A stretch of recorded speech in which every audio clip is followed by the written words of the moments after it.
সারাদিনের কর্মব্যস্ততা আর মানসিক চাপে আমাদের জীবনটা অনেক সময় কঠিন মনে হয়। আর এই কঠিন জীবনটাকে খুব সহজ এবং সুন্দর করতে চাইলে ছোট ছোট কিছু অভ্যাস নিজের মধ্যে আয়ত্ত করে নিতে হয়।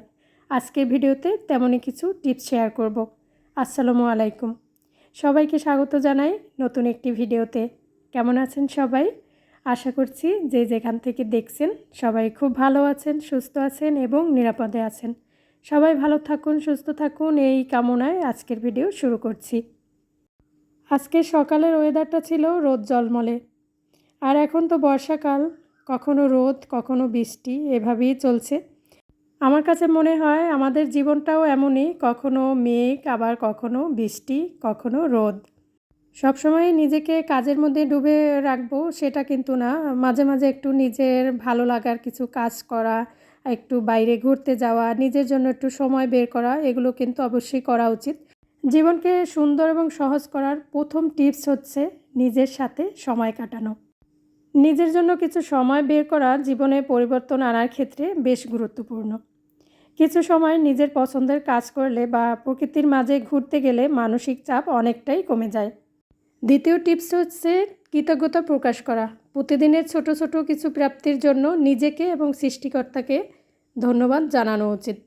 কৃতজ্ঞতা বোধ মানসিক শান্তি অনেকটাই বাড়িয়ে দেয়। আমরা অনেক সময় মনে করি যে আমার কি আছে, আমার এই নেই সেই নেই, এটা নিয়ে কিন্তু দুশ্চিন্তায় পড়ে যাই, মানসিকভাবে ভেঙে পড়ি। এটা কিন্তু কখনোই করা উচিত না। নিজের যা আছে সেটুকু নিয়েই সন্তুষ্ট থাকা উচিত। পরবর্তী টিপস হচ্ছে সৃজনশীল কাজ করা। কোনো না কোনো সৃজনশীল কাজের সাথে নিজেকে জড়িত রাখা উচিত। সেটা হতে পারে ছবি আঁকা, কোনো কিছু তৈরি করা। নিত্য নতুন সৃষ্টিতে আপনার জীবন হয়ে উঠবে অনেকটা সুন্দর। পরবর্তী টিপস হচ্ছে অতীত ও ভবিষ্যৎ নিয়ে দুশ্চিন্তা কমানো। জীবন থেকে যেটা অতীত হয়ে গেছে সেটা তো আর পরিবর্তন করা যায় না এবং ভবিষ্যৎ অনিশ্চিত। তাই মনকে স্থির রাখতে হবে বর্তমান মুহূর্তে। বর্তমানে আমি যেখানে আছি, যে অবস্থায় আছি তাতে সন্তুষ্ট থাকতে হবে এবং মনকে এই মুহূর্তকে স্থির করে রাখতে হবে। পরবর্তী টিপস হচ্ছে নিজের জীবনকে অন্যের জীবনের সাথে তুলনা না করা। আমরা অনেক সময় হয় কি নিজের জীবনের সাথে অন্যের জীবনের তুলনা করে ফেলি, যেটা মোটেই উচিত না। এতে কি হয়, নিজের মনের মধ্যে অশান্তি কাজ করে, নিজের সুখ শান্তি নষ্ট হয়। তো নিজে যেরকম আছি, যে অবস্থায় আছি তাতেই সন্তুষ্ট থাকতে হবে। অন্যের সাথে কখনোই নিজের সাথে তুলনা করা যাবে না। আমাদের জীবনে যা নেই তা নিয়ে আফসোস না করে যা আছে, যেমন সুস্থতা, পরিবার বা প্রতিদিনের ছোট ছোট ভালো লাগার বিষয়গুলো, বিশেষ করে ভালো লাগার বিষয়গুলোর জন্য সৃষ্টিকর্তার প্রতি কৃতজ্ঞ থাকতে হবে। মন থেকে খুশি থাকার একটা সহজ উপায় হলো ছোট ছোট বিষয়ে খুশি থাকা আর নিজের যা আছে তা নিয়ে সন্তুষ্ট থাকা। এ কথা তো আগেই বলেছি, এটা কিন্তু অনেক বেশি জরুরি।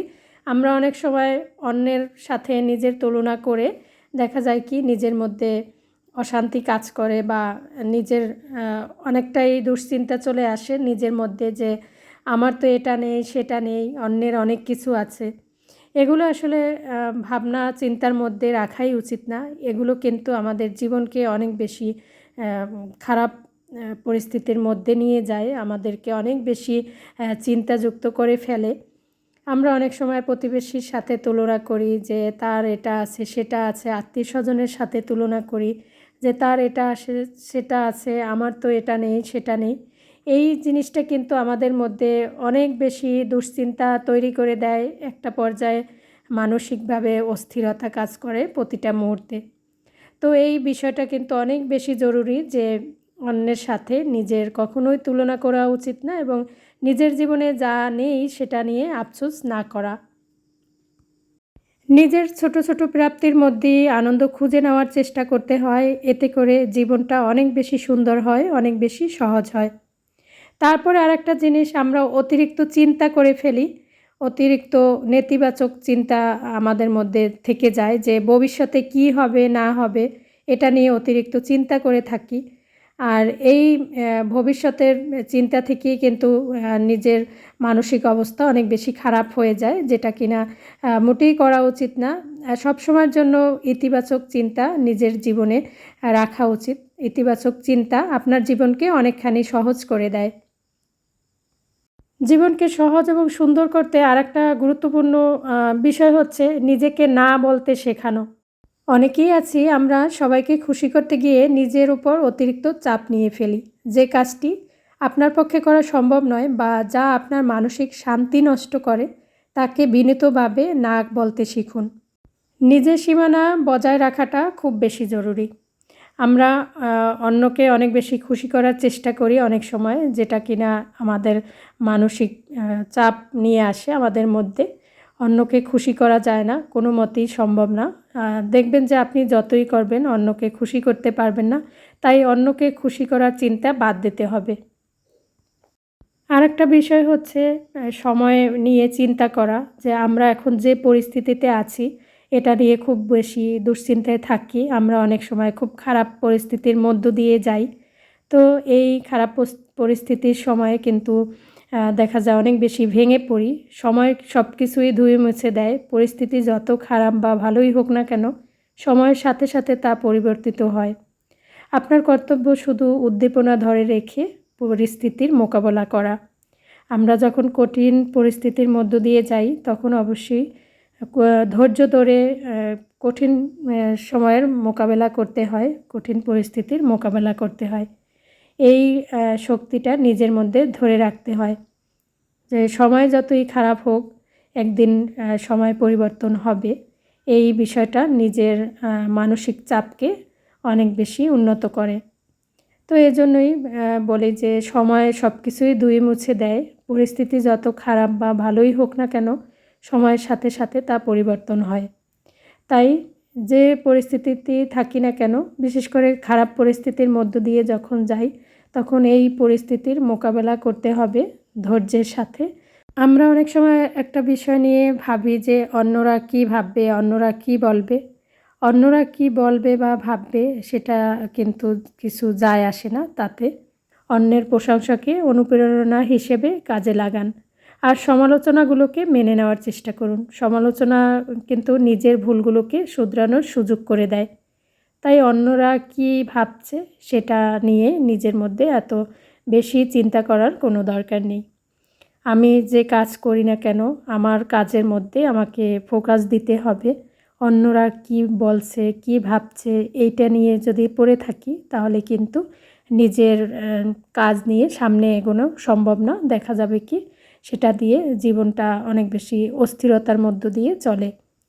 তাই জীবনকে সহজ এবং সুন্দর করতে হলে অন্যের কথায় কান দেওয়া যাবে না, নিজের মতো করে চলতে হবে। অবশ্যই নিজে ভালো করার চেষ্টা করতে হবে, নিজের কাজগুলো আরও বেশি উন্নত করার চেষ্টা করতে হবে। আর কেউ যদি আপনার প্রশংসা করে সেটা অনুপ্রেরণা হিসেবে কাজে লাগাবেন।